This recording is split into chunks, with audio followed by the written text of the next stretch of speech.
I'm telling you right now, dude. I have no clue. We need to lock the studio. Okay, I'm now that he's out of the studio. Yeah, I'm wow. So, Wow, are Dude. you kidding me right now? Dude. Did I listen? Hold When I on, tell hold you on. guys, I got something big. I'm not joking around. No. You know what you're not. you know what he just told me too? He says after all this time, whatever like that, I've friended, I've done all that type of stuff. I've never, I don't get your guys' notifications.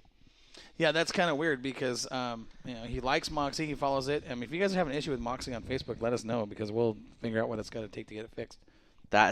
With that said, wow, I'm just saying right now that is just holy cow. Here's the thing. That is big news, Here's the dude. thing. I wasn't kidding you.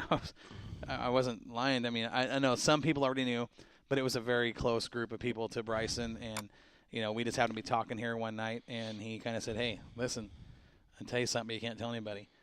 I said, "All right, what is it?" December in the Chili Bowl. I just said, "What?" I looked at him like, "No, you're not." He goes, "Yeah." He goes, "We were up at Speed Mart at the Dirt Cup, and we were talking, and it's so-and-so, and we ended up getting a ride with, Johnny Herrera and Woodruff." That right there and Woodruff's is the crew chief. I just looked at him like, no way. I mean, I knew right then and there, okay, this is the start to something really big for this kid. that's right. And I have no doubt from what I've seen from him, he's going to the big time. This kid Bryson is literally. I would be shocked if he doesn't make the B at least. I would too. I mean, I'm right there with you. I mean, he's got the top of the line equipment, the crew chief, just the backing that he has going there. Oh, yeah. I mean, the feedback and stuff that Bryson gives, to his dad Charlie, he knows what a car needs to go forward. And that's the thing is that, like he said, it's going to take 3 laps for him to be able to be comfortable in the car. The seat is going to be a big issue. Getting comfortable in that car. It's a smaller confined area.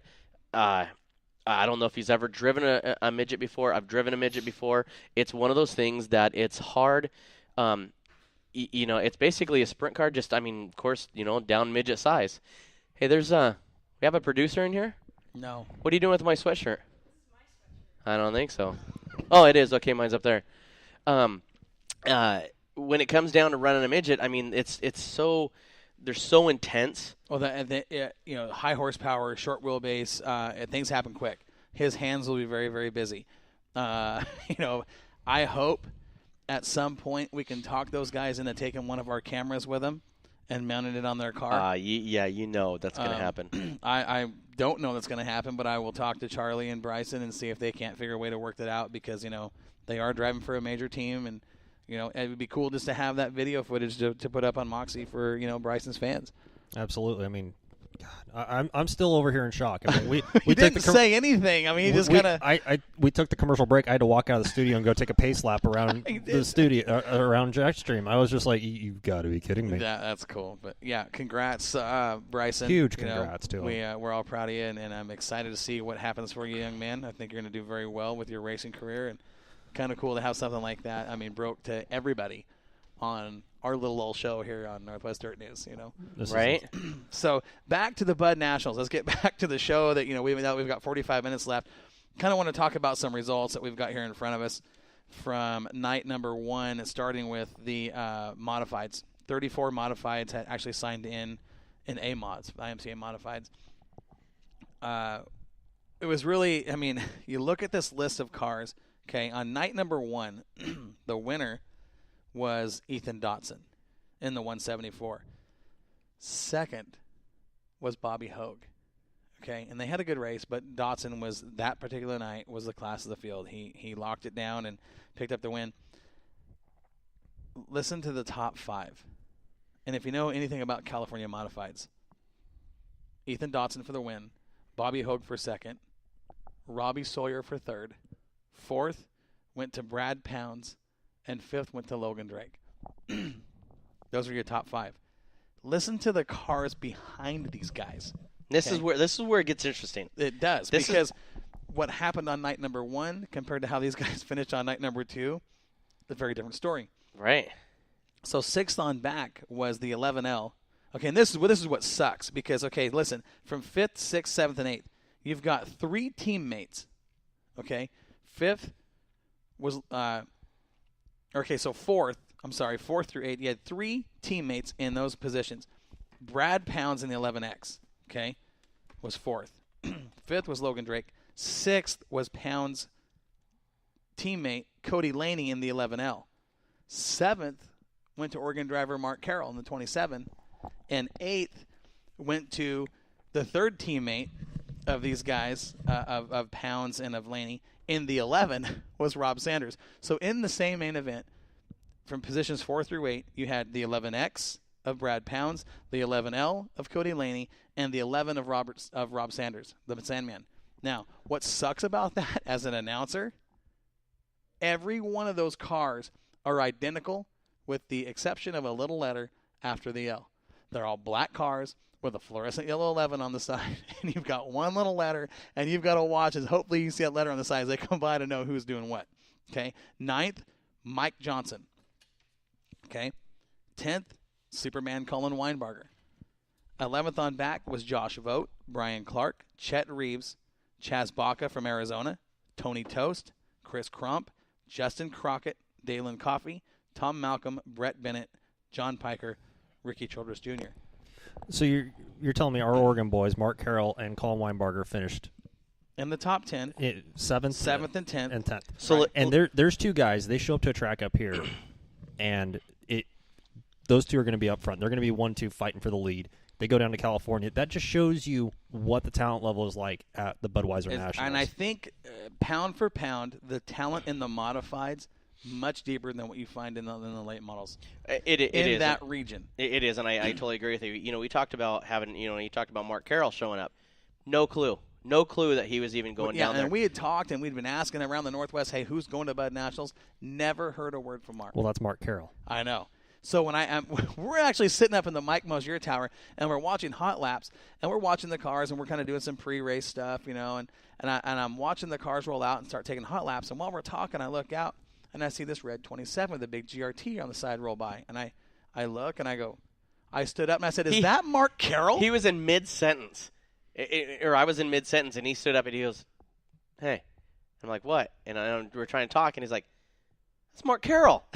Mark Carroll's here. And like, Josh what? and I looked at each other like, why didn't we know this? How did we miss Mark Carroll not making it? But, Mark is one of those guys that just shows up and races. He was fast, though. He Yes, sat there. He sat there is. and ran So the top 5 and second for a long, long time. He was finished 7th on night number 1. Now, if we go to night number 2 for the modifieds, okay? Now, remember the running order. I'm going to repeat it real fast. I want you to pay attention, Joel. Friday night, A-main event, Ethan Dotson, Bobby Hogue, Robbie Sawyer, Brad Pounds, Logan Drake, Cody Laney, Mark Carroll, Rob Sanders, Mike Johnson, Colin Weinbarger, Josh Vogt, Brian Clark, Chet Reeves, Chaz Baca, Tony Toast, Chris Crump, Justin Crockett, Dalen Coffey, Tom Malcolm, Brett Bennett, John Parker, and Ricky Childress Jr. Okay? That was night number 1. Night number 2. Look at where the switch is. This is where things change a lot. Night number 2, our A-main winner was Ricky Childress Jr. Wait. Time out. He finished last on night 1. And you're talking a guy that transferred out of the B in night 1. Out of the B, right here. Came out of the B main. Came out of the B on Friday. B, finished dead last in the A main on Friday. And on Saturday, there he is at the top of the list as your winner. Crikey. And that goes back to what we were talking about earlier about the track. Right. And fighting, the 21st car. So, A main on night number 2. Ricky Childress Jr. gets the win. Robbie Sawyer was second. Okay, he was third on night 1. Ethan Dotson was third on night 2. He won on night 1. Okay, Logan Drake was fourth. Logan Drake was fifth on night 1. And running out the top 5 was Cody Laney, who ended up sixth on night 1. That's how, it's a tough deal down there. It absolutely is. Okay, now, on night number 2, Colin didn't make the show. Colin Weinbarger had a tough night. Gray Fernando did. And Gray Ferrando did. And ran the top 5 for quite a while. For a while. But when you draw a 71 at sign-in and you've got this caliber of talent ahead of you. He had to start at the back of the pack. He started dead last in his heat race.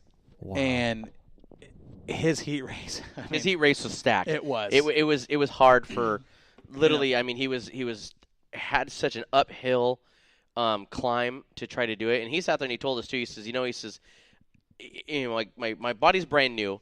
For somewhere along the line, well, and he told us I'm gonna have to use it at some point. And he knew that going in. He said it's a brand new body. It won't look like that when it's done. But for anybody to fault Colin, and then Colin is the first. He'll tell you he didn't make. There was not one single excuse. That kid did not make an excuse when we talked to him. He said, That's "You know right. what? I did what I could. It didn't work out." But he got ran into though too. Well, he did. But even then, I mean, he said, hey, there was some rough driving. But talking with him later on, he was like, "Hey, you know what? It is what it is.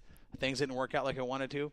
On to the next show." Well, and that's the thing is you go down to a show like Budweiser Nationals, Shipwreck Beads Nationals, Cottage Grove Nationals, Claire Cup, Duel in the Desert. If you put a fresh body on your car before you it's go, not going to look like that when it's done. You might as well go ahead and buy 6 extra sheets of aluminum because you're going to at least have to put new doors and quarters on it because you're talking big money shows, all the talent's there. And, like we talked to Brody Pompey a couple weeks ago, people in the Northwest, they race. You're not going to win on the first lap. You go outside our region, guys are going to win that race going into turn 1 from the green. Well, it was the weirdest thing as we talked about this here a few years ago when I was still crew chiefing for Kenny Miller. And we went and we did that Merced, Antioch, Chachilla, triple threat before the season started. Okay, with that, literally the next race after we were done, we went to that next track that morning and we were tearing all the cars apart because we were pounding out sheet metal. It was that intense. It wasn't that it was dirty driving, but it was just that hardcore intense. racing. It's that intense. That's how these big shows are. Right. So I want to get back to this right here because I want to talk about some things with the modified ranks especially that happened on night number 2. We saw some crazy stuff happen in the feature that had some fans questioning things, some upset fans, some very upset crew members. We saw a feature that was absolutely awesome. The racing between it was Dittman. No, I'm talking about the modifieds. Oh, okay. On night 2 was Mike Johnson and Brad Pounds.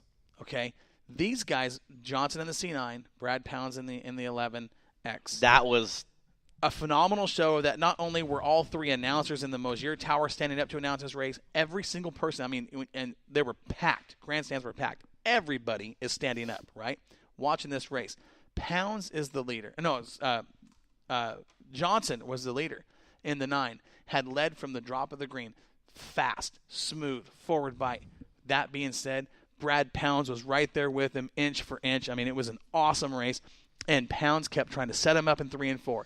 Kept trying to set him up. He'd get to the bottom, try to slide job him, and he'd look like he was going to do it. And then Johnson would find some bite on the top, and he'd make a run out of 4, and they'd be door to door, lap after lap after lap. Finally, they get into lap traffic, and just when you think Brad Pounds has got the line to set him up because of a lap car, Johnson slides around the top, Pounds to the bottom, slide jobs on the lap car, gets up, makes contact with the 9. And both leaders spin. Okay. On the very last lap. No, it wasn't the last lap. No, yeah, it wasn't. It was like 3 laps to go. 3 laps to go. Now, that being said, okay, this was interesting. This is where it gets tricky because it took all of us by surprise. We talked with, and if you go back and listen to the post-race show, Scott Schweitzer explains what happens. They have a rule at Bakersfield Speedway called cause and collect. So if I'm the leader, and you're racing with me side by side, and you slide up, and you slam into me, and you spin me and you, we're both going to the back. I absolutely hate that rule. I think it's a cop-out.